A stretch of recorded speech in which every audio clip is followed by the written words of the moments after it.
Hello students and welcome back to today's class. हम last class में अपना basic mathematics for physics के ऊपर डिस्कशन कर रहे थे, जिसमें हमने ट्रिग्नोमेट्री चालू किया था। लेक्चर 1 लिया था मैंने उसमें। अगर आप लोगों ने वो लेक्चर नहीं देखा है तो मैं रिकमेंड करूंगा कि आप वो वाला लेक्चर देख के फिर आज का लेक्चर कंटिन्यू करो, ताकि आपको चीज़ें और अच्छे से मतलब बेटर समझ में आएंगी। अदरवाइज आप यहाँ से कंटिन्यू करोगे तो हो सकता है आपको चीज़ें उतनी अच्छे से समझ में नहीं आए। वो बात अलग है, अगर आपको वो पोर्शन आता है, वो चीज़ें आपकी क्लियर है, तो आप डायरेक्टली यहाँ से चालू कर सकते हो अगर आप किसी टॉपिक के लिए आए हो। ठीक है, अगर आपको उस लेक्चर को सर्च करना है तो आप डालो basic mathematics for physics lecture 1, प्रतीक तांबे डालोगे आप तो आपको वो मिल जाएगा। ठीक है, तो आज हम अपना डिस्कशन कंटिन्यू करते हैं। आज हम कुछ और चीज़ें सीखेंगे ट्रिग्नोमेट्री के बारे में, तो मैं कंटिन्यू करता हूँ। तो सबसे पहली चीज़ जो हमें सीखनी है, जिसकी हेल्प से हम कुछ क्वेश्चन सॉल्व कर सकते हैं, या ट्रिग्नोमेट्री हमको जिस चीज़ के लिए हेल्प करती है, जिस चीज़ को फाइंड करने में, वो है टू फाइंड, ये प्रॉब्लम स्टेटमेंट लिख रहा हूँ मैं, इस तरीके का आपके सामने आएगा तो आप लोग उससे रिलेट करते हुए पढ़ सकते हो कि हाँ ऐसा कुछ हमने एक टॉपिक देखा हुआ है, तो आप लोगों को डायरेक्टली समझ में आ जाएगा कि इसका यूज़ हम वहाँ कर सकते हैं। तो प्रॉब्लम स्टेटमेंट क्या है? To find any other trigonometric ratio, to find any other trigonometric ratio if one of the ratio is known for a given angle। इसमें कुछ ऐसा है, हिंदी में बात करूं, हिंदी में समझे हम तो। मान लेते हैं किसी एक एंगल के लिए हमें एक trigonometric ratio sine theta cos theta tan theta cosec theta, कोई सा भी एक रेशियो हमको किसी एक एंगल के लिए पता है। अब हमको वो एक एंगल के लिए कोई एक रेशियो की वैल्यू देके बोलेगा कि इसी एंगल के लिए कोई और रेशियो निकालो, जैसे साइन थीटा दे देगा, बोलेगा कॉस थीटा निकालो। ठीक है, तो उसको हम कैसे फाइंड कर सकते हैं, एग्जाम्पल के थ्रू समझने की कोशिश करेंगे, और मैं मेथड भी उसी में समझाता चलूंगा, तो आप साथ ही साथ समझते चलो। एग्जाम्पल लेता हूँ डायरेक्टली। मान लेते हैं for a given angle alpha sine alpha is equal to 2/3, ऐसा किसी ने हमको दे दिया है।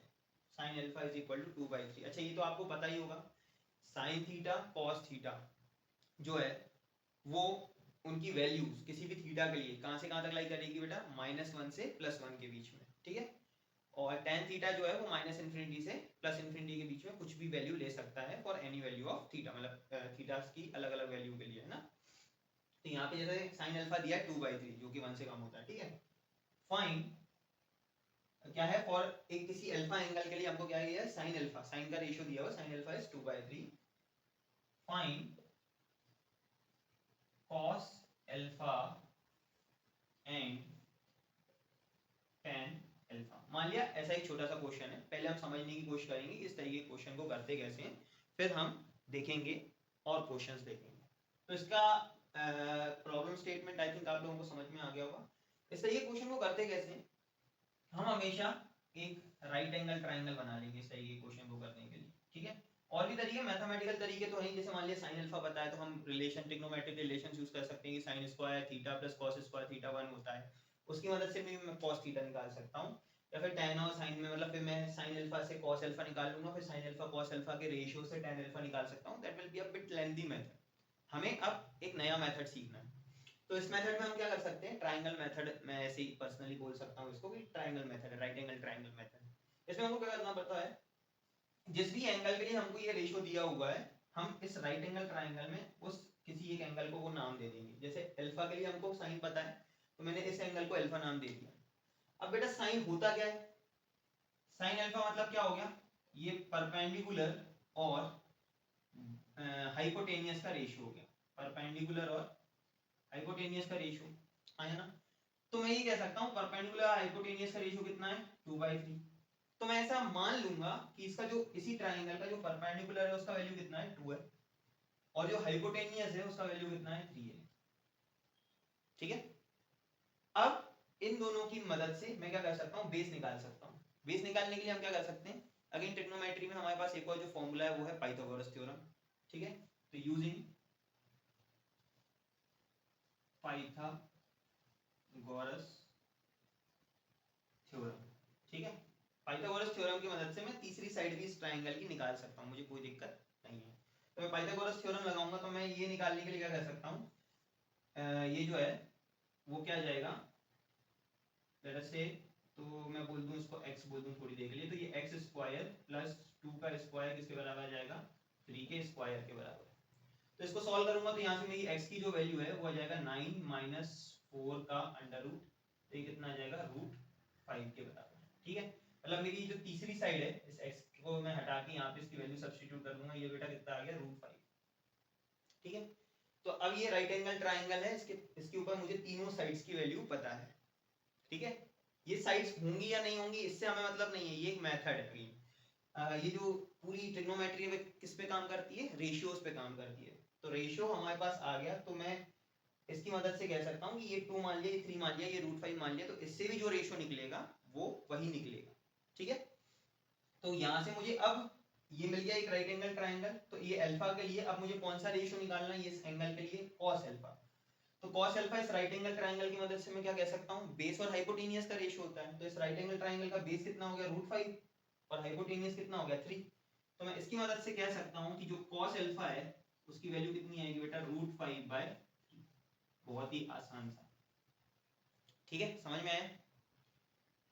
ऐसे ही इसी राइट एंगल ट्रायंगल को कंप्लीट एक बार मैंने कर लिया तो मैं कह सकता हूँ tan अल्फा। तो tan अल्फा कितना आ जाएगा, tan अल्फा कितना होता है, मतलब tan अल्फा क्या होता है, परपेंडिकुलर और बेस का रेशियो। परपेंडिकुलर क्या हो जाएगा 2, बेस क्या हो जाएगा रूट 5। ये मेरे पास tan अल्फा की वैल्यू भी आ गई। मतलब एक एंगल के लिए मुझे एक रेशियो दिया है, तो मुझे सबसे पहले ये राइट एंगल ट्रायंगल बनाना है। वो जो एंगल है वो किस किस का रेशियो है, तो वो दो साइड्स बना लेनी है। तीसरी साइड को मुझे किससे निकाल लेना है, पाइथागोरस से। और फिर जो भी रेशियो मुझे पूछा हो उसकी वैल्यू मैं इस राइट एंगल ट्रायंगल की मदद से निकाल सकता हूँ। एज सिंपल एज दैट, ये छोटा सा मेथड समझ में आया, ठीक है। यहाँ से भी आप देख सकते हो साइन अल्फा और कॉस अल्फा का रेशियो 2/√5 आता है, ऐसे भी निकाल सकते थे, ठीक है। तो अब मैं आप लोगों को एक सवाल देता हूँ, ये है छोटा सा मेथड, यही बस इसमें हमको ये जो हेडिंग है इसमें यही सीखना था, आप लोग सीख गए होंगे। चलिए देखते हैं, मैं आप लोगों को एक क्वेश्चन देता हूँ।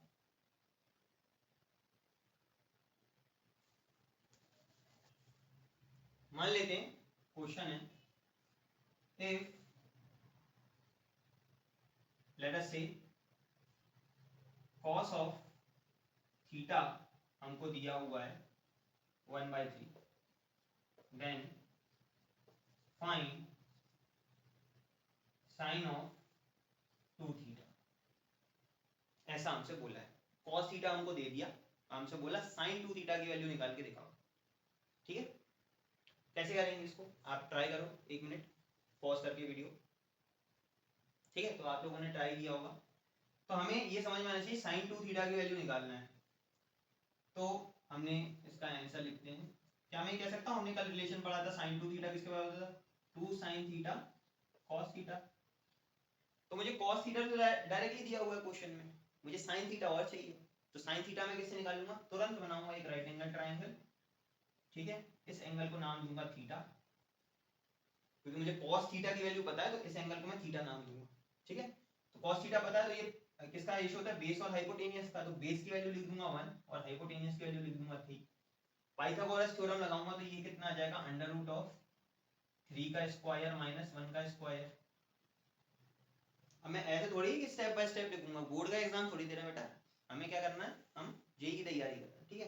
तो जगह 3 3 9 माइनस 1 कितना हो गया 8, ये हो जाएगा √8, ठीक है। मतलब ये तीसरी साइड आ गई हमारे पास √8। हमसे पूछा क्या है, हमें क्या चाहिए, cos थीटा तो पता है, sin थीटा की वैल्यू चाहिए, तो तुरंत मैं क्या निकाल लूंगा यहाँ से, sin थीटा की वैल्यू हो जाएगी परपेंडिकुलर और बेस का रेशियो, तो ये कितना जाएगा √8, ठीक है। बेस तो सॉरी हाइपोटेनियस, परपेंडिकुलर हाइपोटेनियस है ना, परपेंडिकुलर और हाइपोटेनियस कितना है 3, माय बैड, ठीक है। तो परपेंडिकुलर और हाइपोटेनियस, तो sin थीटा कितना आ गया √8/3। तो इस वैल्यू को यहाँ पुट कर दूंगा, तो जो मेरे पास sin 2 थीटा है वो कितना आ जाएगा 2 sin थीटा कितना है √8/3 और cos थीटा कितना है 1/3, तो ये कितना हो जाएगा 2√8/9 के बराबर। था ना आसान? ठीक है, मान लेते हैं यही cos थीटा दिया हुआ है और उसने बोला cos 2 थीटा निकालो। क्या पूछा? फॉर अबव क्वेश्चन फाइंड, या बोल देते चलो sec ऑफ 2 थीटा निकालो, sec ऑफ 2 थीटा निकालो। ठीक है, दोबारा वैसे सोचना चालू करेंगे। क्या मैं कह सकता हूं कि sec 2 थीटा, अब देखो हमने ज्यादा जो फॉर्मूले याद किए हैं वो साइन कॉस और टेन के याद किए। अब हमसे अगर उनकी उल्टी रेशियोज की बात आए तो हमको सबसे पहले इनको साइन कॉस टेन में कन्वर्ट कर लेना है। मतलब सेक कोसेक और कॉट की बात आए तो उसको हमको पहले साइन कॉस टेन में कन्वर्ट करना है और फिर उनके फॉर्मूलेज लगाने होंगे। ये अगेन नोट करने वाली बात है। तो सेक 2 थीटा को मैं क्या लिख सकता हूँ? 1 cos ऑफ 2 थीटा। ठीक है, 1 cos ऑफ 2 थीटा। यहां तक मैं आ गया। अब बात हो रही है मुझे cos थीटा पता है और cos 2 थीटा की वैल्यू मुझको चाहिए, तो मुझे दोबारा कल वाले फॉर्मूले याद करने पड़ेंगे, लास्ट क्लास वाले फॉर्मूले याद करने पड़ेंगे। वो क्या है कि मुझे पता है कि cos ऑफ 2 थीटा का रिलेशन किसके साथ लिखना है? cos थीटा के साथ। cos 2 थीटा के दो रिलेशन होते हैं, एक होता है cos थीटा के साथ, एक होता है sin थीटा के साथ। ठीक है, तो मुझे cos थीटा के साथ वाला लिखना है, तो ये क्या हो जाएगा? 2 cos स्क्वायर थीटा माइनस 1 के बराबर हो जाएगा। ठीक है, तो यहां से मैं इसको पुट कर दूंगा 2 cos स्क्वायर थीटा माइनस 1। यहाँ पे cos थीटा की वैल्यू मुझको 1/3 पता है, तो ये cos थीटा की वैल्यू दूंगा तो 2 × 1/3 का होल स्क्वायर माइनस 1। तो इसको सॉल्व करूंगा तो ये कितना हो जाएगा? 2/9 माइनस 1, तो ये कितना बन जाएगा? 2 - 9/9 एलसीएम लेने के बाद। ठीक है, तो ये कितना बन जाएगा? 2 - 9 हो जाएगा -7/9। ठीक है, ये -7/9 आ जाएगी इसकी वैल्यू। -7/9 cos 2 थीटा की वैल्यू आ गई, तो इसका इनवर्स लिख के मुझे यहाँ पुट करना है क्योंकि मुझे sec 2 थीटा चाहिए। ये कितना हो जाएगा? 1 मतलब इसका उल्टा रख दूंगा तो ये डायरेक्टली आ जाएगा -9/7 की तरह। ठीक है, तो इस तरीके से इसको सॉल्व किया जा सकता है। आई होप आप लोगों को समझ में आ गया। ठीक है,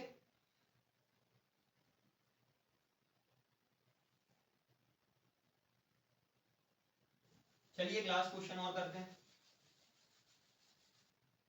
मान लेते हैं कि cos ऑफ 2 थीटा की वैल्यू मुझको 1/2 दी हुई। cos of 2 theta is given as 1/2। Find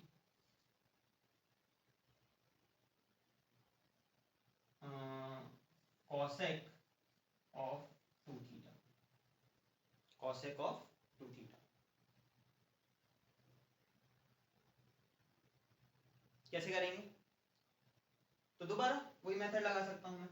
मुझे इस एंगल 2 थीटा की वैल्यू पता है, तो यहाँ पे भी बेटा cosec of 2 थीटा ही पूछा है, तुरंत मैं क्या बना लूंगा? एक राइट एंगल ट्राइंगल बना लूंगा। ठीक है, इस एंगल को क्या नाम दे दूंगा? 2 थीटा। मुझे 2 थीटा की वैल्यू पता है तो उस एंगल का नाम मुझे वही रखना है जिसके बारे में मुझे पता है, तो उसका नाम मैंने रख दिया 2 थीटा। तो मुझे इस 2 थीटा एंगल के लिए क्या पता है? कौन सा? बेस और हाइपोटेनियस का रेशियो। तो बेस 1 मान लेंगे, हाइपोटेनियस 2 मान लेंगे। ठीक है, तो ये तीसरी साइड क्या जाएगी? √4 - 1 पाइथागोरस थ्योरम से। तो ये कितनी आ जाएगी बेटा? √3। ठीक है, ये मेरे पास √3 आ गया। अब मुझे कोसेक पूछा है 2 थीटा के लिए, तो कोसेक क्या होता है? साइन का उल्टा। साइन होता है परपेंडिकुलर और हाइपोटेनियस, तो ये क्या हो जाएगा? हाइपोटेनियस और परपेंडिकुलर का रेशियो। तो कोसेक 2 थीटा कितना आएगा? पर हाइपोटेनियस डिवाइडेड बाय परपेंडिकुलर, ये आ जाएगा मेरे पास। इसी में अगर कोई पूछ देता कि cosec ऑफ थीटा निकालो, इसी के आगे एक्सटेंड कर देते हैं cosec ऑफ थीटा। मान लेते cosec ऑफ थीटा पूछा होता है, तो अब cosec थीटा के लिए मुझे पता नहीं है, तो मैं cosec थीटा के लिए किसकी मदद लूंगा? sin थीटा की मदद लूंगा। मैं कह सकता हूं कि cosec of theta will be equal to, ये पार्ट ए हो गया मेरे पास। पार्ट बी के लिए cosec of theta will be equal to 1/sin theta. ठीक है, अब मैं sin थीटा को cos 2 थीटा से रिलेट करने की कोशिश करूंगा। दोबारा मेरे पास cos 2 थीटा का sin थीटा के फॉर्म में फॉर्मूला है। क्या होता है मेरे पास? cos ऑफ 2 थीटा बराबर 1 माइनस 2 साइन स्क्वायर थीटा। बेटा ये फॉर्मूले एकदम घोट के खून में उतारने पड़ेंगे तब जाके बात बनेगी, क्वेश्चन बनेंगे। ठीक है, फॉर्मूले याद नहीं है और आप एक्सपेक्ट करो कि क्वेश्चन बन जाए तो ऐसा नहीं हो पाएगा। ठीक है, ओके।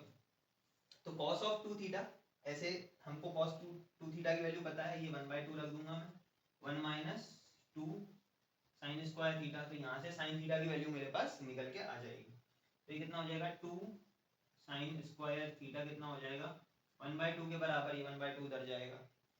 तो जो साइन थीटा है वो कितना आ जाएगा, 1/4 का अंडर रूट। ठीक है, तो ये साइन थीटा कितना आ जाएगा, 1/2। तो साइन थीटा 1/2 आ गया, तो कॉसेक थीटा कितना आ जाएगा, 2 के बराबर आ जाएगा। यहाँ पे इसकी वैल्यू उल्टी उठा के रख दूंगा, तो इस तरीके से हम निकाल सकते हैं। ठीक है, तो ये एग्जांपल्स की मदद से आई होप आप लोगों को समझ में आ गया होगा। ठीक है, चलिए, तो ये हो गया एक चीज जो हमने आज नहीं सीखी। आगे बढ़ते हैं।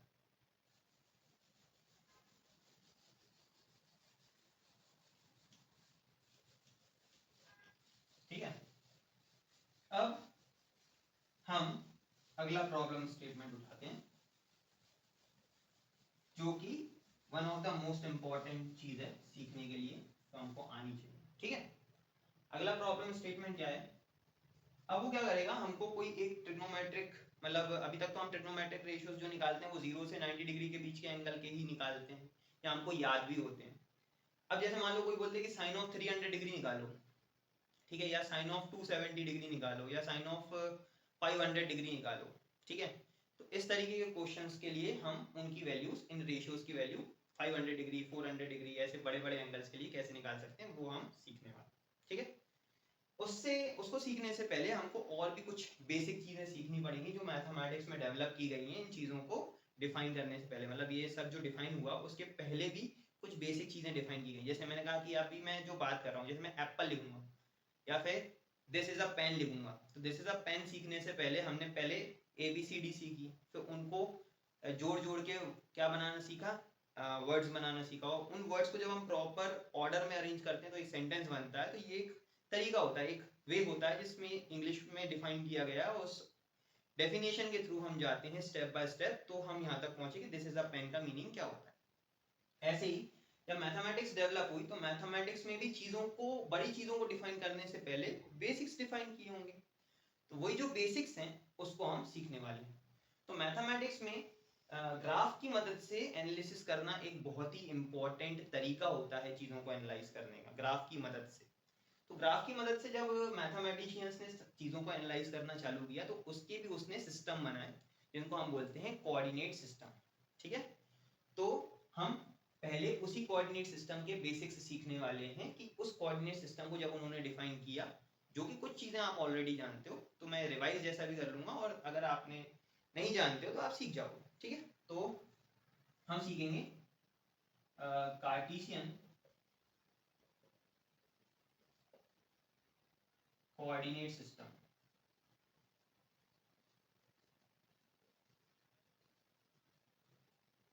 For study.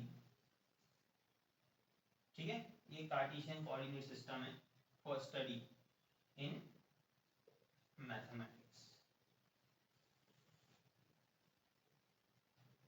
ठीक है, मैथमेटिक्स में स्टडी करने के लिए कार्टेशियन कोऑर्डिनेट सिस्टम जो बनाया गया है उसके बारे में हम सीखने वाले हैं। तो बेटा इस सिस्टम में क्या किया मैथमेटिशियंस ने, उन्होंने कहा कि जो भी एक प्लेन है, वैसे तो हम एक 3D स्पेस को एक ऑक्टेट में डिवाइड कर सकते हैं, लेकिन अभी हमको सिर्फ एक प्लेन में जो कार्टेशियन कोऑर्डिनेट सिस्टम है उसकी स्टडी करना सीखना है। ठीक है, तो इसमें मैं स्पेसिफिकली लिखूं तो प्लेन की बात हम करेंगे कि प्लेन में कार्टेशियन कोऑर्डिनेट सिस्टम कैसे डिफाइन किया। ठीक है, तो उसमें क्या क्या चीजें कैसे कैसे बोली गई, और ये यूनिवर्सल है। मतलब अगर मैंने कहा कि भाई इंग्लिश में इसको पेन बोलते हैं, तो ये पेन है, जिसने इसको इंग्लिश को बनाया उसने पेन नाम रखा, तो हम सब पेन बोल रहे हैं। तो ऐसी मैथमेटिशियंस ने जो डेवलप किया, हमें उसको बस सीखना है। ठीक है, उन्होंने जो बनाया इस दुनिया को दिया, हमें वो सीखना है, उसको यूज करके बस आगे बढ़ना है। ठीक है, तो उन्होंने क्या किया, उन्होंने कहा ये एक प्लेन है, जैसे मैंने कहा बोर्ड भी अपने आप में एक प्लेन है।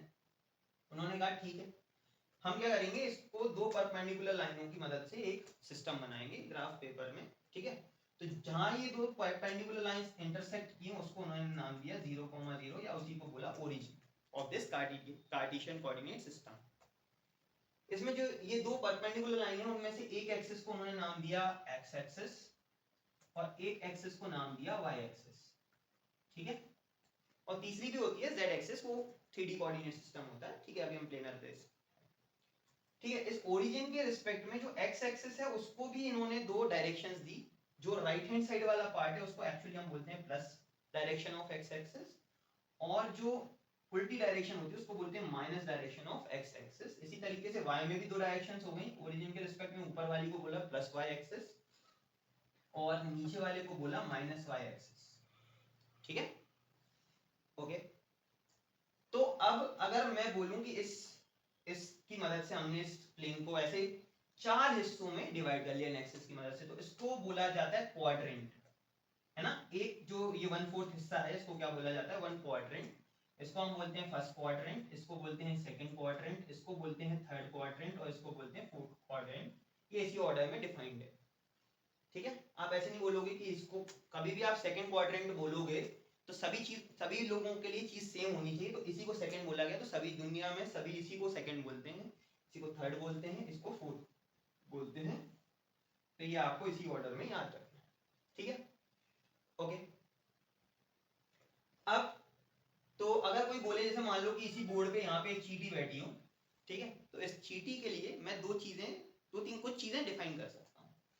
तो हम बोल सकते हैं कि ये चींटी कहाँ बैठी हुई है, तो इसको डिफाइन करने के लिए उन्होंने बोला कि आप ओरिजिन की मदद से ये कह सकते हो, इस चींटी को लोकेट कर सकते हो। क्या कर सकते हैं बेटा, इस ओरिजिन के रिस्पेक्ट में ये पॉइंट कहाँ है उसको हम डिस्टेंस की मदद से, कि x में कितना जाना पड़ेगा और y में कितना जाना पड़ेगा उस पॉइंट पे पहुंचने के लिए, उसकी मदद से उसको क्या कर सकते हैं, लोकेट।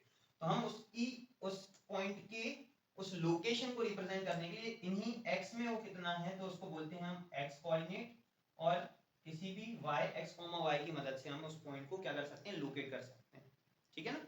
तो इस पॉइंट पे पहुंचने कुछ x में जाना पड़ेगा, कुछ y में जाना पड़ेगा, वही इस पॉइंट का क्या कहलाता है, कोऑर्डिनेट, ठीक है। तो यहाँ पे भी जाना है तो मुझे क्या जाना पड़ेगा, x में नेगेटिव y में पॉजिटिव। तो मैं ये कह सकता हूँ कि इसमें x और y दोनों पॉजिटिव होते हैं। सेकंड क्वाड्रेंट में x नेगेटिव होता है, y पॉजिटिव होता है। थर्ड क्वाड्रेंट में क्या होता है, x नेगेटिव होता है, y भी नेगेटिव होता है। x में भी नेगेटिव जाना पड़ेगा, y में भी नेगेटिव जाना पड़ेगा, थर्ड क्वाड्रेंट के किसी पॉइंट पे पहुंचना है।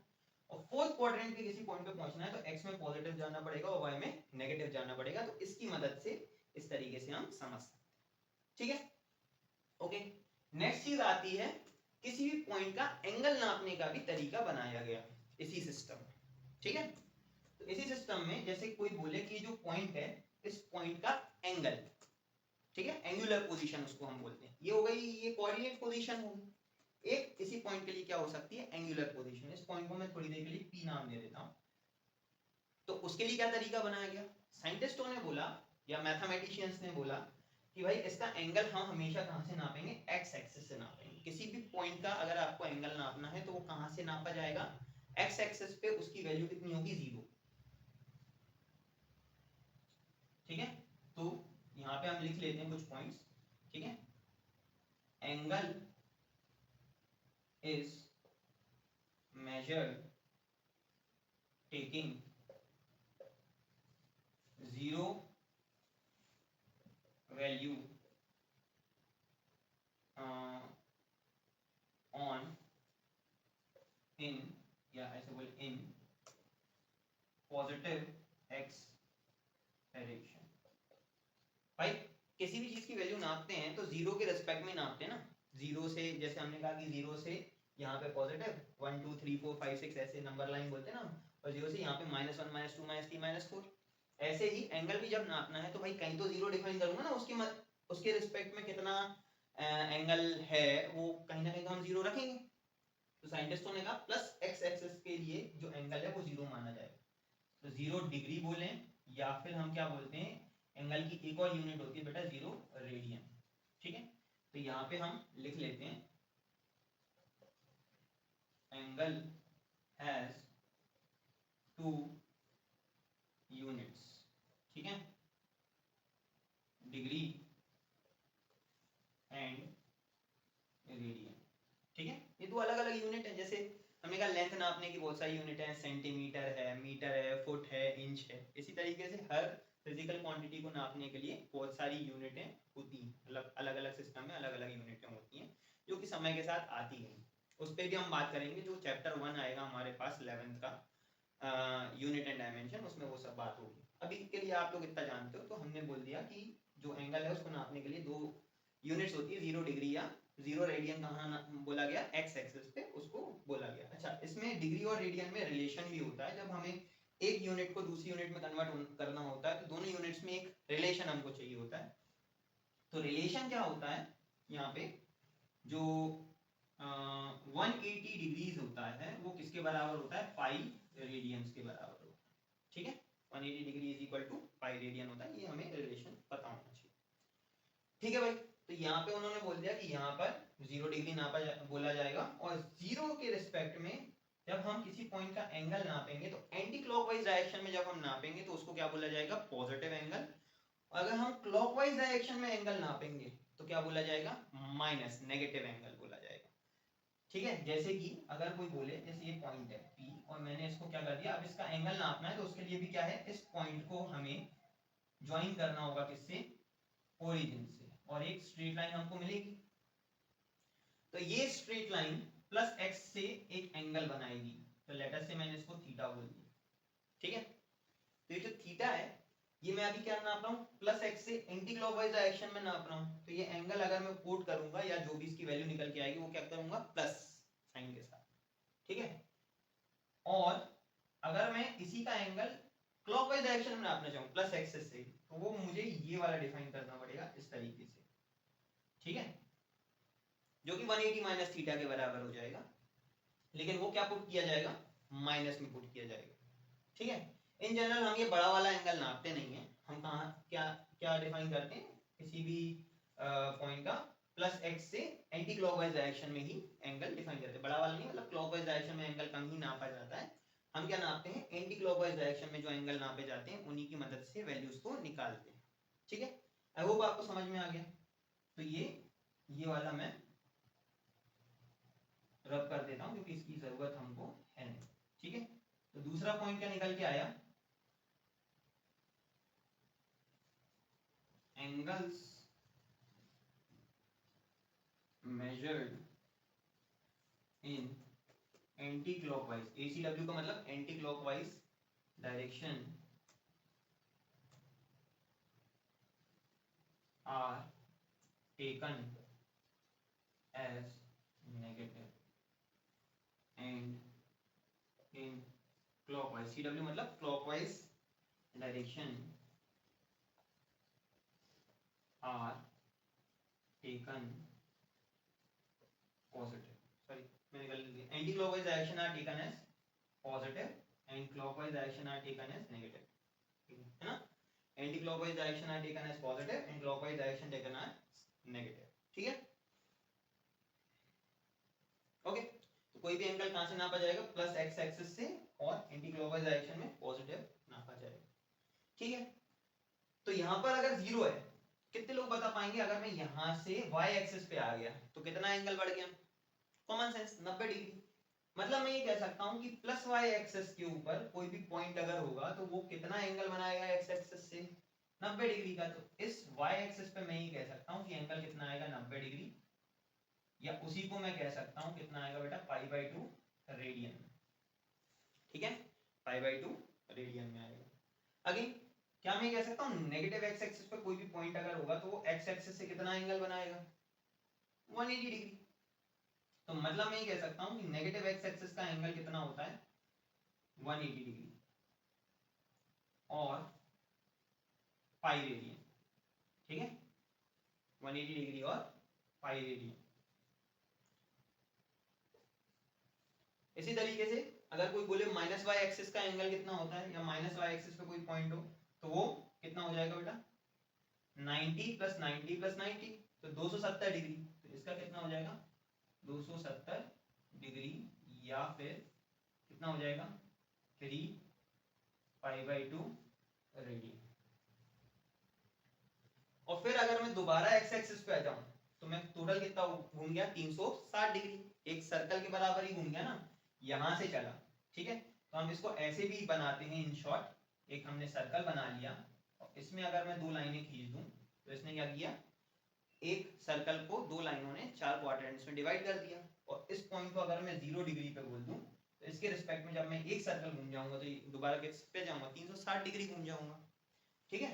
तो यहाँ पे दोबारा आते ही या तो मैं लिख सकता हूँ दोबारा 360 हो गया, या फिर दोबारा 0 पे भी हम मान सकते हैं, ठीक है। तो अगेन अगर मैं घूमता जाऊंगा तो अगर कोई बोले, ठीक है, अच्छा, या मैं ये कह सकता हूँ कि कोई भी एंगल जैसे मान लिया 30 डिग्री है तो 30 डिग्री कहाँ लाई करेगा, या कोई भी पॉइंट 30 डिग्री पे है तो वो कहाँ लाई करेगा, फर्स्ट क्वाड्रेंट। या फिर मैंने कहा कि कोई भी पॉइंट फर्स्ट क्वाड्रेंट में है तो उसका एंगल किस रेंज में लाई करेगा बेटा, 0 से 90 डिग्री के बीच में। दोनों चीजें समझ में आनी चाहिए। अगर किसी ने कहा कि कोई पॉइंट फर्स्ट क्वाड्रेंट में है तो वो एक्स एक्सिस से कितना एंगल बनाएगा, हम क्या बोलेंगे, 0 से 90 के बीच में कुछ भी बना सकता है सर। या फिर मुझे कोई दूसरी जानकारी दे दे कि 0 से 90 के बीच में कोई भी एंगल मतलब एक पॉइंट है जो 0 से 90 डिग्री के बीच का एंगल बना रहा है तो वो कहाँ लाई करेगा, हम कह सकते हैं फर्स्ट क्वाड्रेंट में। इसी तरीके से अगर कोई बोले कि सेकंड क्वाड्रेंट में एक पॉइंट है तो उसका एंगल एक्स एक्सिस से कितना होगा, किस रेंज में होगा, हम कह सकते हैं 90 से 180 डिग्री के बीच में होगा, ठीक है। इसी तरीके से अगर कोई बोले कि कोई पॉइंट थर्ड क्वाड्रेंट में है तो उसका एंगल किस रेंज में होगा, 180 डिग्री से 270 डिग्री के रेंज में, है ना। और कोई पॉइंट अगर फोर्थ क्वाड्रेंट में है तो उसका एंगल किस रेंज में होगा, 270 से 360 डिग्री की रेंज में। या फिर वही वाइस वर्सा, किसी ने हमें एंगल बता दी तो जैसे मैंने कहा 300 डिग्री, ठीक है, तो 300 डिग्री कहाँ आएगा, हमें पता है 270 यहाँ हो जाता है, और ये 260 से कम है तो 300 कहाँ आएगा, 270 से, मतलब ये फोर्थ क्वाड्रेंट में आएगा 300 डिग्री एंगल। किसी ने बोला कि 500 डिग्री एंगल कहाँ आएगा, तो 500 डिग्री का एंगल कहाँ लाई करेगा, 360 यहाँ हो गया, ठीक है। अब 90 की टेबल पढ़ना है तो 9 3 27, 9 4 36, 9 5 45, तो 45, 9 6 54, तो 540 से कम और 450 से ज्यादा, मतलब ये 500 कहाँ लाई करेगा, दोबारा सेकंड क्वाड्रेंट में लाई करेगा। तो इस तरीके से हम चेक कर सकते हैं, ठीक है, कि कोई एंगल किस क्वाड्रेंट में लाई करेगा। आई होप समझ में आ गया। The angle of any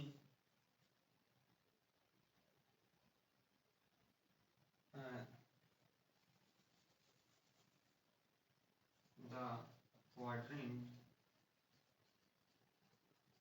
in which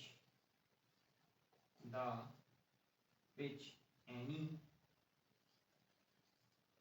given angle lies can be checked using the convention, ठीक है। कन्वेंशन की मदद से, वही मतलब जो 0 90 90 90 बढ़ाने वाला कन्वेंशन है, तो उससे हम एक रेंज का आइडिया लगा के ये निकाल सकते हैं कि वो एंगल किस क्वाड्रेंट में लाई करेगा। तो आई होप आप लोगों को इतनी चीजें समझ में आ गई जो मैंने आपको समझाया कि जो मैथमेटिशियंस हैं उन्होंने इस कोऑर्डिनेट सिस्टम को कैसे डिफाइन किया या इसमें क्या क्या चीजें डिफाइन की, ठीक है। यही हमको समझ में आना चाहिए सबसे पहले, इसके आगे बढ़ने से पहले जो मैं आपको सिखाने जा रहा हूँ। इतनी चीजें दिमाग में बैठ गई अच्छे से, ठीक है, ओके, ठीक है। तो बेटा आप नेक्स्ट जो हम सीखने जा रहे हैं वो है बहुत ही इंपॉर्टेंट चीज। तो प्रॉब्लम स्टेटमेंट है how to find trigonometric ratio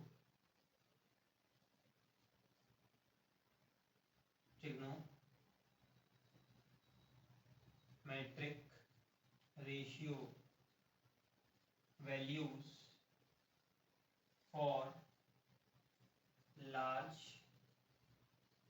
angles, ठीक है, बहुत ही इंपॉर्टेंट है, ध्यान से समझना, बहुत जगहों पे यूज आता है, ठीक है।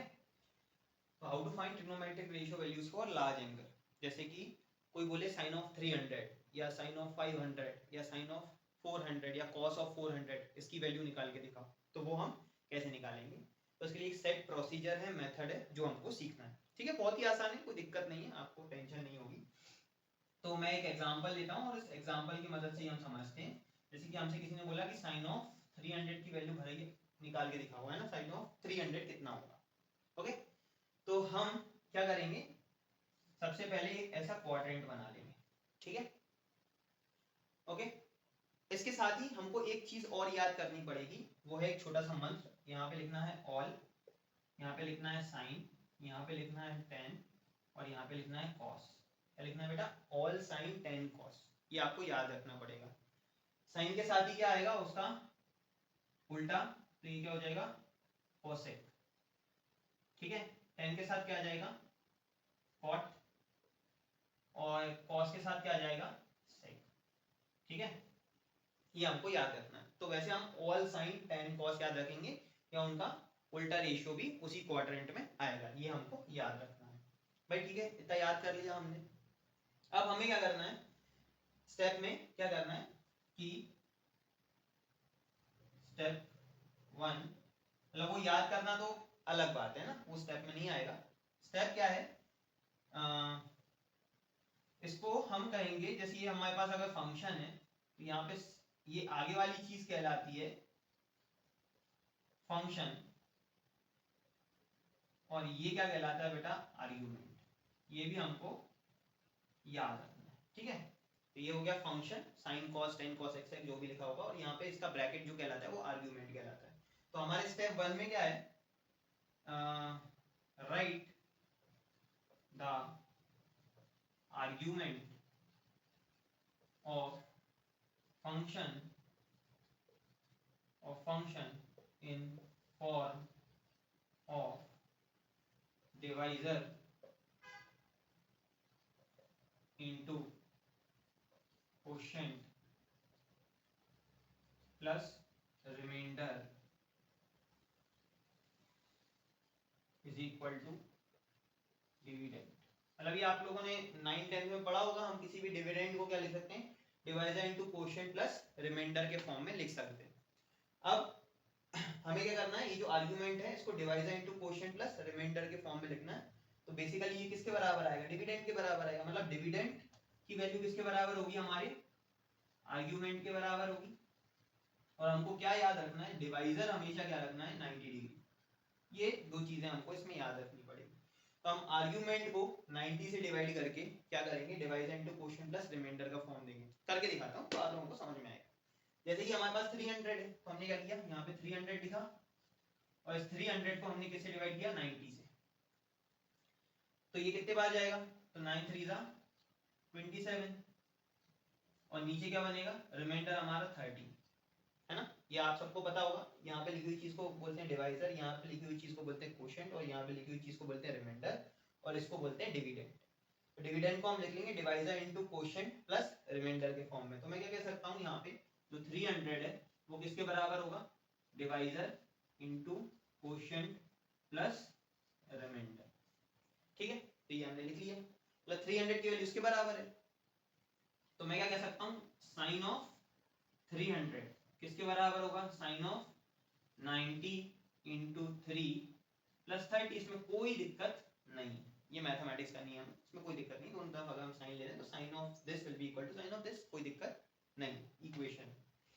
अब यही हमको मदद करेगा फाइनली इसकी वैल्यू निकालने में। ठीक है, तो हमको बस इसी एक्सप्रेशन को पढ़ना है। एक ये एंगल समझ में आना चाहिए, मतलब टोटल एंगल, इसके अलावा ये देखना है और ये तीन चीजें देखना है। एक क्या देखना है बेटा, टोटल एंगल, फिर हमको देखना है ये फंक्शन, और आगे देखना है क्वोशिएंट का वैल्यू। ठीक है, उसी की मदद से हमारा फाइनली इसका वैल्यू निकलेगा। तो हमारा अगला स्टेप है step 2।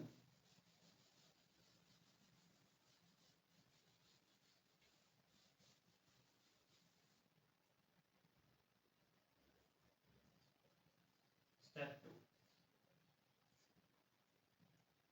Okay. So check the quadrant in which the argument argument angle is line. ठीक है, तो जो आर्ग्यूमेंट का एंगल है वो 300 डिग्री है, वो किस क्वाड्रेंट में लाई करेगा, तो वो अगेन कोऑर्डिनेट सिस्टम से हमको पता है, यहाँ पे 0 डिग्री होता है, यहाँ पे 90 डिग्री होता है, यहाँ पे क्या होता है 180 डिग्री होता है, और यहाँ पे होता है हमारे पास 270 डिग्री। तो इस तरीके से 90-90 की मदद से हम ये देख लेंगे कहाँ लाई करेगा। तो अभी जो 300 डिग्री है वो कहाँ लाई करेगा, 270 से 360 डिग्री के बीच में। यहाँ पे दोबारा क्या मिलेगा मुझको, 360 डिग्री। तो मतलब मेरा जो 300 डिग्री का एंगल है वो फोर्थ क्वाड्रेंट में लाई करेगा। तो मैंने सबसे पहले ये चेक कर लिया, check the quadrant in which the argument is lies. So here 300 degree lies in fourth quadrant. ठीक है, ये मैंने चेक कर लिया। अगला मुझे क्या करना है, तो ये जो मैंने ऑल साइन टेन कॉस लिखा है, इसका मीनिंग क्या है कि यहाँ पे फर्स्ट क्वाड्रेंट में अगर हमारा एंगल है तो सभी वैल्यूज पॉजिटिव होंगी, मतलब यहाँ पे कुछ भी लिखा हो उसकी ओवरऑल वैल्यू क्या आएगी, पॉजिटिव आएगी। अगर हमारा एंगल सेकंड क्वाड्रेंट में, तो यहाँ पर अगर हमारे पास फंक्शन साइन होगा या कोसेक होगा तो ही वो पॉजिटिव आएगा, अदरवाइज कोई भी और हुआ तो वो नेगेटिव आएगा। अगर मान लिया हमारा जो एंगल है आर्गुमेंट का वो थर्ड क्वाड्रेंट में लाई करता है, तो अगर हमारा मेन फंक्शन tan या cot होगा तो ही वो पॉजिटिव साइन लेगा, अदरवाइज क्या लेगा, नेगेटिव साइन लेगा। इसी तरीके से अगर हमारा आर्गुमेंट फोर्थ क्वाड्रेंट में लाई करता है तो हमारा मेन फंक्शन cos या sec होगा तो ही वो पॉजिटिव वैल्यू लेगा, अदरवाइज क्या लेगा, नेगेटिव वैल्यू लेगा। ठीक है, सब इतना कंपेयर करना है हमको। तो ये 300 lies in fourth quadrant.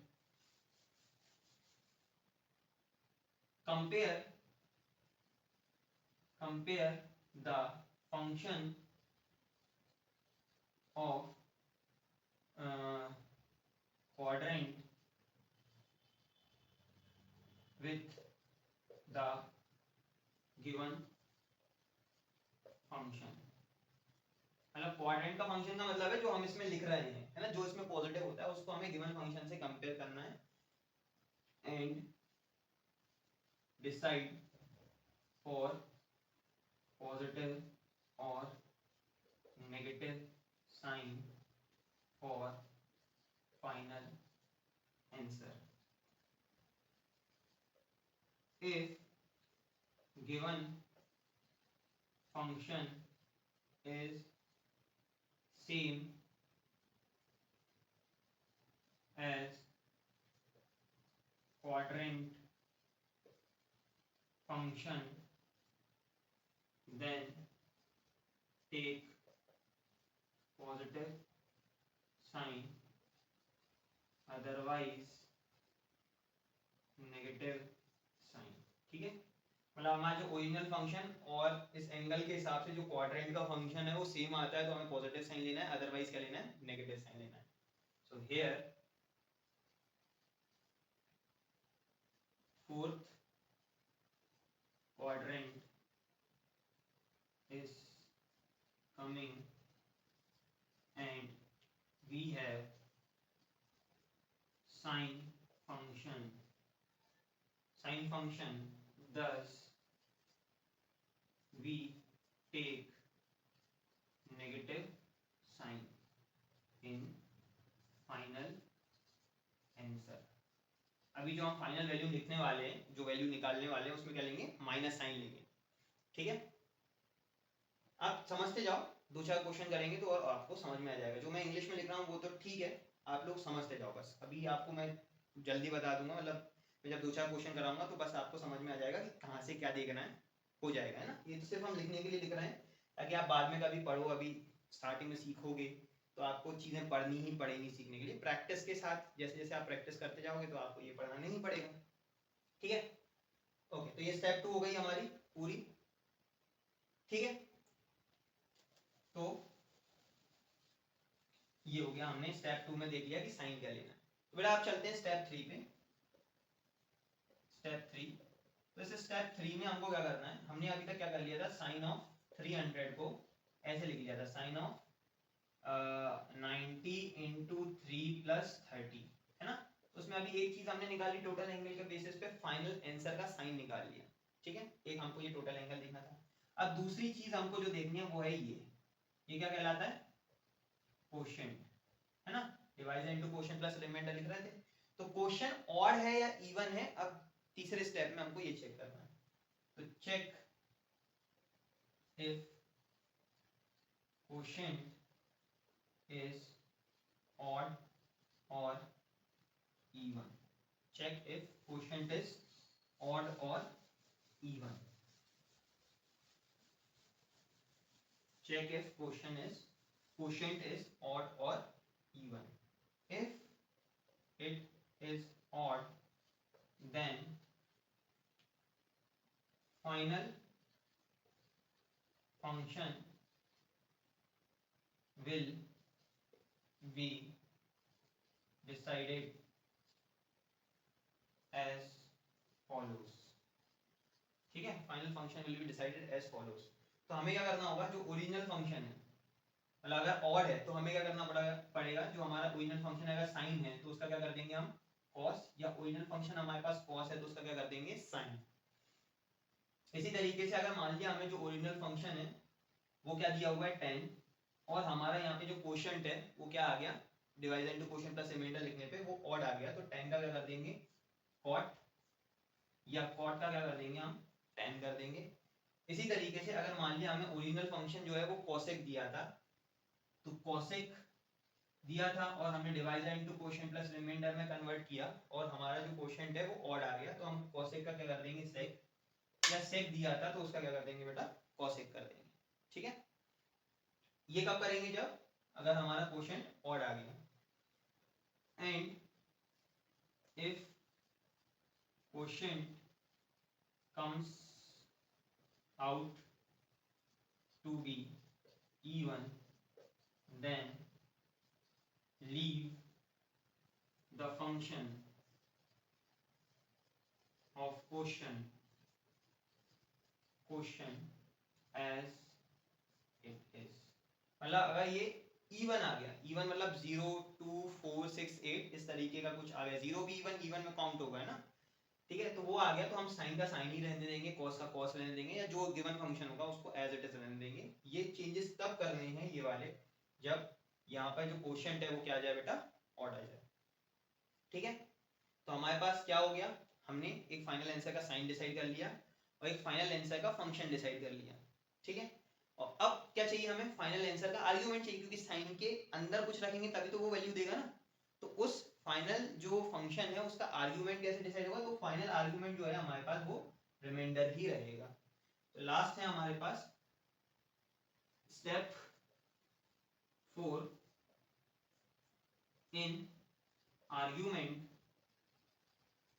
Of final function obtained in step 3, put remainder and find final answer। ठीक है,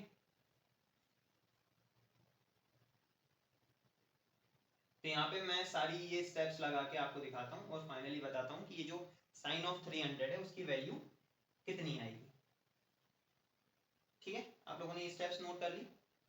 ये स्टेप्स लग रही होंगी आप लोगों को भारी देखने में, लेकिन जैसे आप इसके बहुत प्रैक्टिस करोगे 2-4 बार या मतलब कुछ टाइम प्रैक्टिस करोगे तो ये ऐसे एकदम हैबिचुअल हो जाएंगे आप, कोई खास चीज उसमें नहीं है। ठीक है, तो मैं जल्दी से आपको बताता हूँ, यहाँ पे मैं यहाँ से रफ कर देता हूँ। तो हम यहाँ तक पहुँच गए थे, हमने इसको कन्वर्ट कर लिया और इसी से एक्चुअली ये पूरा सॉल्व होता है, उसमें हमें कुछ करने की जरूरत खास नहीं होती, बस हमको ये डायग्राम याद होना चाहिए, इसमें वैल्यू याद होना चाहिए और ये कन्वर्ट करना आना चाहिए। तो मैंने क्या किया, साइन ऑफ 300 को ये लिख लिया। अब मैंने टोटल एंगल को चेक किया, तो टोटल एंगल के बेसिस पे मुझे ये मिला 300 जो है वो फोर्थ क्वाड्रेंट में आया। ठीक है, फोर्थ क्वाड्रेंट में कॉस या सेक पॉजिटिव होना था, लेकिन मेरे पास साइन है तो मैं क्या लिख लूंगा यहाँ पे एक माइनस साइन लिख लूंगा।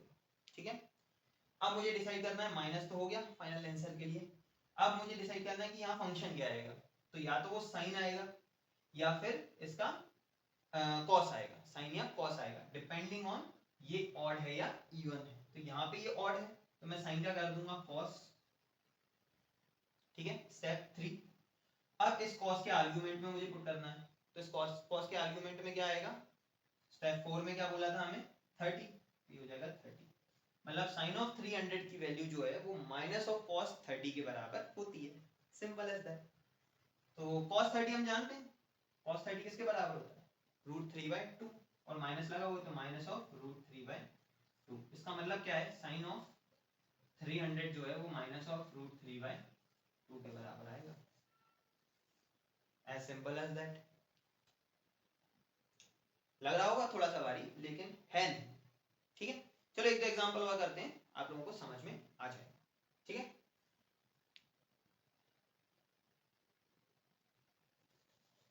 ओके, देखो बिल्कुल मैं जीरो से करके दिखाता हूं, आप लोग भी मेरे साथ करना, तो आप लोगों को समझ में आ जाएगा।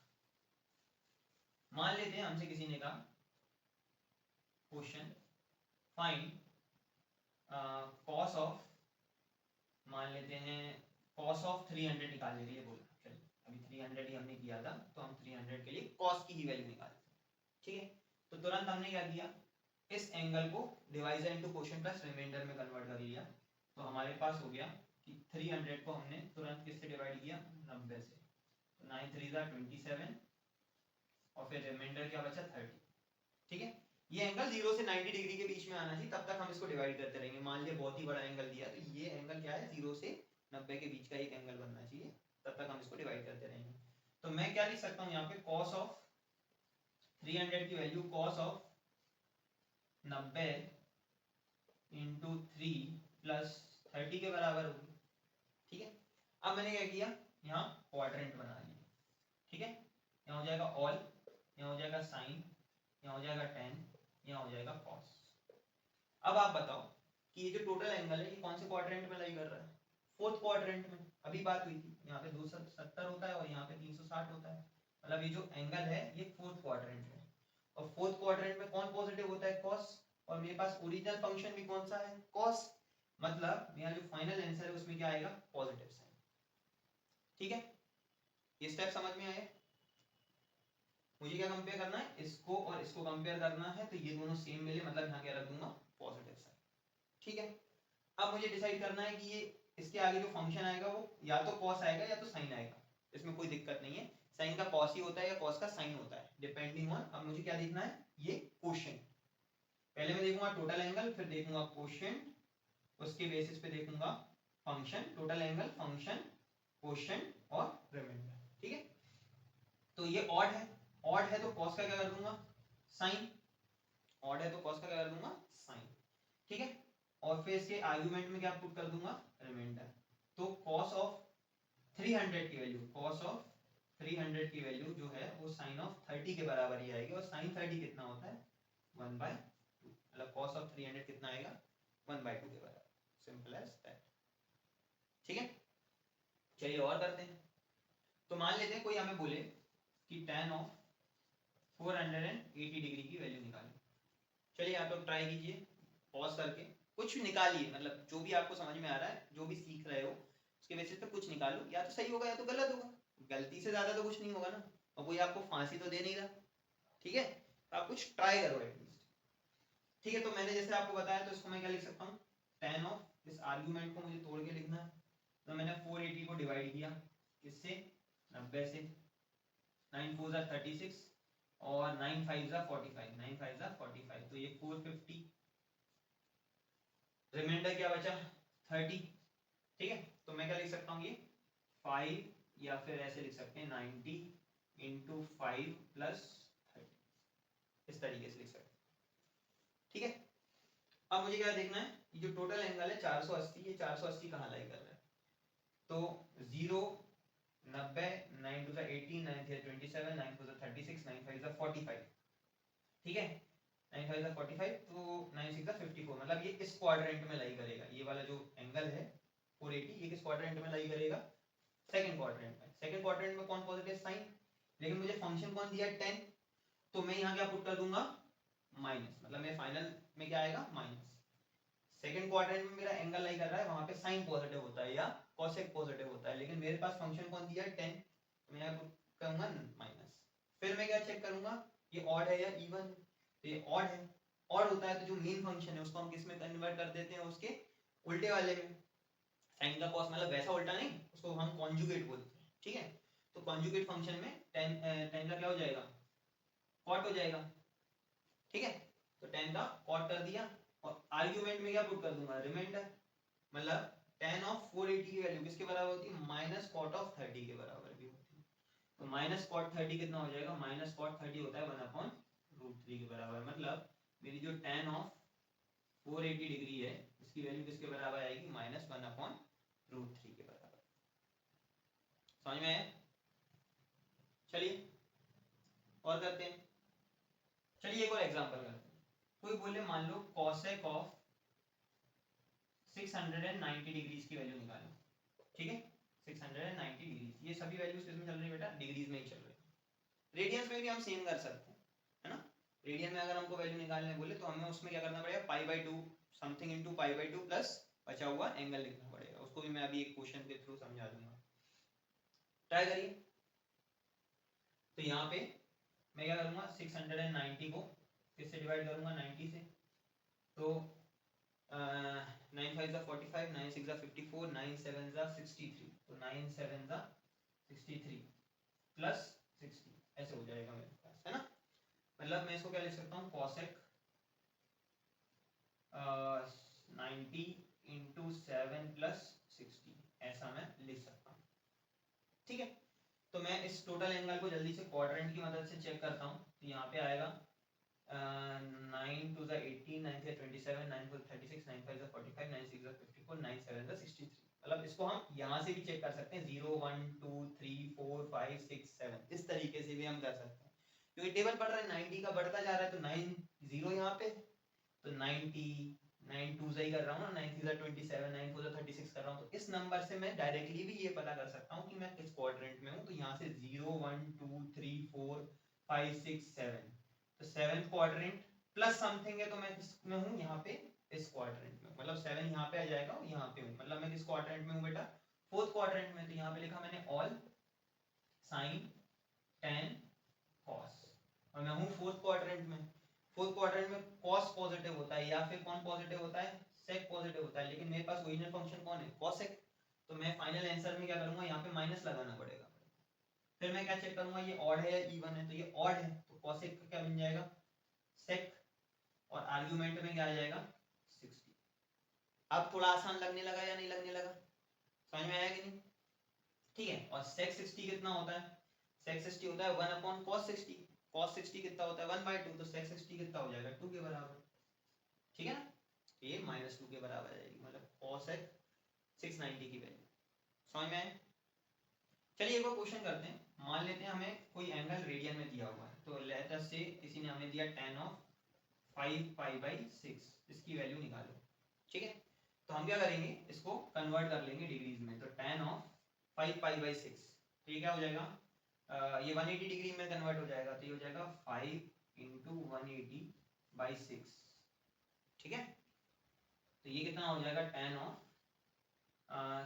6 3 18, तो ये कितना बन जाएगा, tan ऑफ 150 डिग्री। मतलब मुझे बेसिकली किसकी वैल्यू निकालनी है, tan ऑफ 150 डिग्री की वैल्यू निकालनी है। तो tan 150 डिग्री में कैसे निकाल सकता हूँ, दोबारा वही प्रोसीजर। मैं इसको क्या करूँगा, tan ऑफ, मैं 150 को अगर डिवाइड करूँ किससे, 90 से, तो ये कितना हो जाएगा, 91 90, और ये यहाँ क्या हो जाएगा 0, और ये 60, मतलब मेरे पास 60 डिग्री का रिमाइंडर बच जाएगा। तो ये क्या लिख सकता हूँ, 90 इंटू 1 प्लस 60, इस तरीके से लिख सकता हूँ, हाँ या।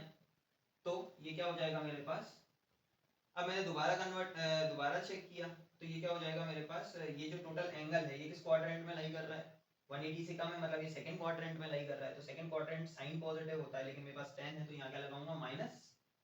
फिर मैंने देखा ये ऑड है, तो ऑड है तो tan का क्या कर दूंगा, cot, और तीसरा स्टेप क्या पुट कर दूंगा, 60, मतलब tan ऑफ 5π/6 की वैल्यू कितनी हो जाएगी, माइनस ऑफ cot 60 के बराबर।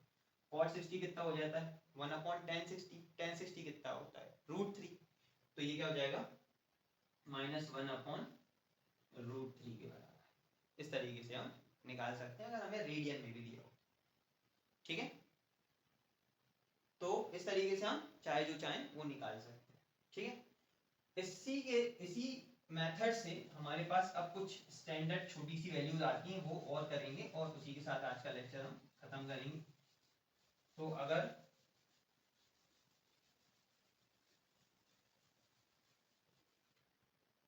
ठीक है, तो अगर मुझसे कोई बोले तो some relations using this method, okay, तो किसी ने मुझसे बोला कि साइन ऑफ 90 प्लस थीटा इसकी वैल्यू किसके बराबर होगी। क्या मैं कह सकता हूँ साइन 90 प्लस थीटा को मैं लिख सकता हूँ इसी मेथड की मदद से। क्या ये ऐसे लिखा हुआ है 90 इंटू 1 प्लस थीटा लिखा हुआ है, हाँ है ना। तो साइन 90 इंटू 1 प्लस थीटा को इवेल्युएट करने के लिए मैं ये कह सकता हूँ 90 प्लस समथिंग सेकेंड क्वाड्रेंट में चला जाएगा, ठीक है।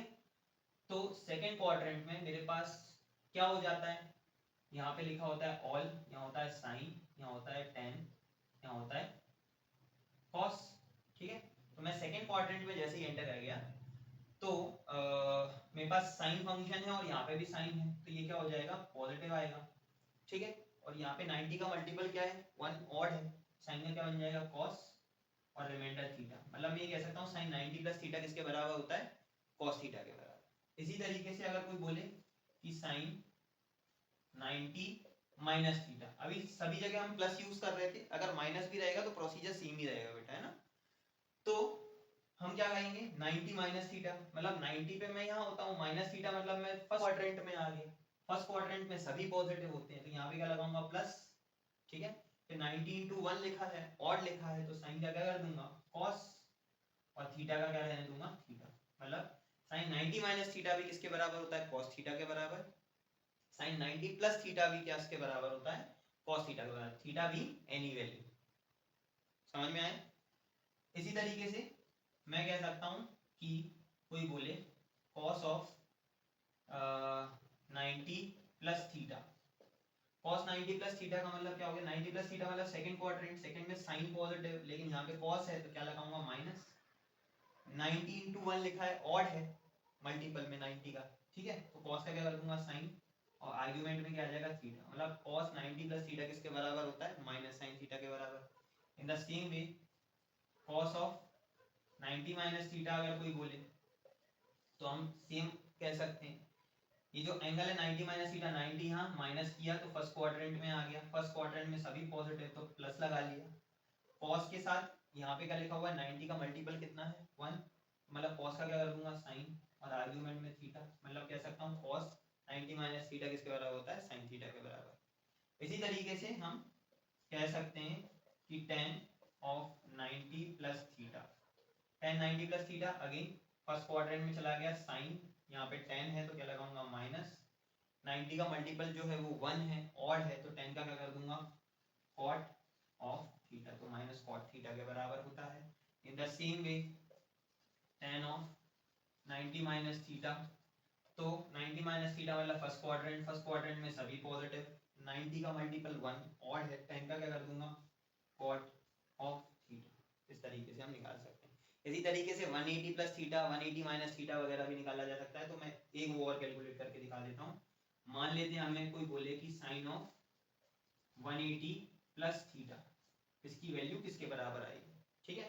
तो साइन 180 प्लस थीटा मतलब 180 में मतलब मैं यहाँ हूँ, तो it is basically 90 into 2 plus theta, sine of 90 into 2 plus theta, तो 90 इंटू 2 प्लस थीटा मतलब मैं थर्ड क्वाड्रेंट में हूँ, थर्ड क्वाड्रेंट में 10 पॉजिटिव, लेकिन मेरे पास फंक्शन कौन है साइन, तो क्या लगाऊंगा माइनस, ठीक है।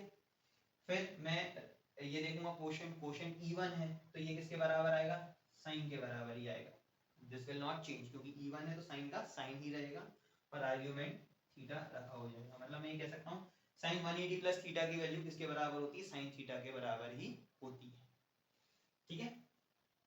मान लेते हैं कोई बोलता कि आप निकालो साइन ऑफ 270, या मैं बोलूं कॉस ऑफ 270 माइनस थीटा इसकी वैल्यू किसके बराबर होगी, ठीक है। तो मैं इसको अगेन क्या लिख सकता हूँ cos of 90 into 3 minus theta, ऐसा लिख सकता हूँ, ठीक है। इवेल्युएट उसको सेम वे से करना है, तो 90 इंटू 3 माइनस थीटा, तो मैंने देखा 90 इंटू 3 माइनस थीटा कहाँ लाई करेगा, 90 इंटू 3 यहाँ लाई करेगा, माइनस थीटा मतलब मैं थर्ड क्वाड्रेंट में हूँ, थर्ड क्वाड्रेंट में टेन पॉजिटिव, लेकिन हमारे पास कौन है कॉस, तो हम क्या पुट कर देंगे माइनस साइन, समझ में आया। फिर हमने देखा ये ऑड है तो कॉस का क्या कर देंगे साइन, और फिर क्या आ जाएगा थीटा, मतलब मैं ये कह सकता हूँ cos 270 माइनस थीटा की वैल्यू किसके बराबर होती है, माइनस साइन थीटा के बराबर ही होती है। ठीक है, तो ये था जो हमको आज सीखना था, और आई होप आप लोगों को पूरा समझ में आया होगा। कोई डाउट्स हो तो आप कमेंट्स में बता सकते हो मुझे, ठीक है। तो इसको आप आराम से करिए और इसके ऊपर क्वेश्चंस प्रैक्टिस कीजिए, क्योंकि ये बहुत ही इम्पोर्टेंट है। आप जैसे जैसे आप फिजिक्स पढ़ोगे तो आपको समझ में आएगा कि कितना ज़्यादा ये इम्पोर्टेंट है, ठीक है। तो ठीक है, मिलते हैं हम नेक्स्ट क्लास में।